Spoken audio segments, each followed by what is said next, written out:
Welcome to another edition of Durham Bulls Daily, which is where our Durham Bulls fans know to go the morning after every Durham Bulls game for highlights, scores, nuggets, and more from every Durham Bulls game in 2024.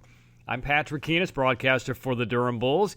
If this is your first time, we welcome you. You can subscribe on Apple and on Spotify, and you can also subscribe on our YouTube channel, Durham Bulls TV, and get notifications every single morning when the new episodes drop. Friday night from Jacksonville, it's the fourth game of the six-game series. The Bulls all season, through about 55 games, have never won 3 games in a row this year until now. It was a 6-4 victory for the Durham Bulls over Jacksonville. Would not be that easy, but the Durham Bulls got off to a quick start with Curtis Mead coming to the plate in the top of the third inning with 2 outs and 2 runners on. Meyer, the right-hander, tiny little flex of his knees. Here's the pitch, and it's hammered. Left field and deep. Jonathan Davis back. He's scaling the wall, and it's gone. Curtis Mead on a hanging slider from Max Meyer destroys it to left field. A 3-run homer for the Aussie. Third for Mead. And a 3-zip Bulls lead in the third inning.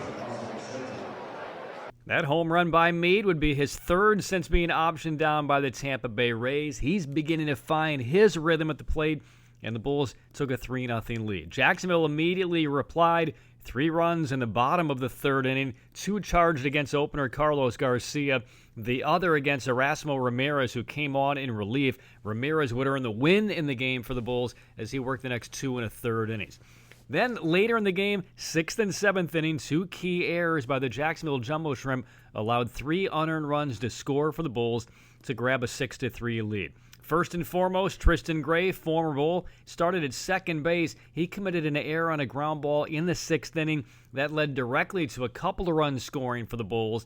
And then in the 7th inning, Javier Sanoja, playing center field, mishandled a hopping single off the bat of Josh Lowe, who was back with the Bulls to restart a brief Major League rehab for the Tampa Bay Rays. Cameron Meisner was the runner at first base. Sanoja kicked away the second hop. Meisner was going first to third anyway, and as the ball was deflected back behind Sanoja in center field, Meisner came all the way in to score. That gave the Bulls a 6-3 lead. Jacksonville, though, rallied late in the game. Nelson Alvarez struggled in the bottom of the 8th inning, walking 3 consecutive batters after a leadoff infield single, and that made it 6-4. Tyler Zuber was summoned in from the Durham bullpen, escaped that inning, and then closed out the win in the 9th for save number 3. So the Bulls have now won 3 games in a row for the first time this season, thanks to a 6-4 win.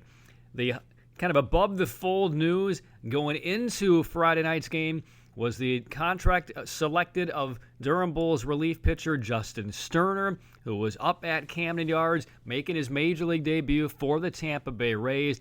Sterner threw the 7th inning and the 8th inning in a 3-1 loss to Baltimore, but Sterner allowed a couple of hits, walked 1, picked up his first 2 Major League strikeouts, did not allow a run. So congratulations to Justin Sterner, father of a 1-year-old, making his Major League debut for the Tampa Bay Rays on Friday night. Once again, for all the details, highlights, and more, please subscribe. That helps out the pod a lot. You can do that on Spotify and on Apple and also on YouTube at our Durham Bulls TV channel. Once again, the Bulls on Friday win the 4th game of the series, 3rd straight victory for the Bulls, 6-4. I'm Patrick Keenis for Durham Bulls Daily.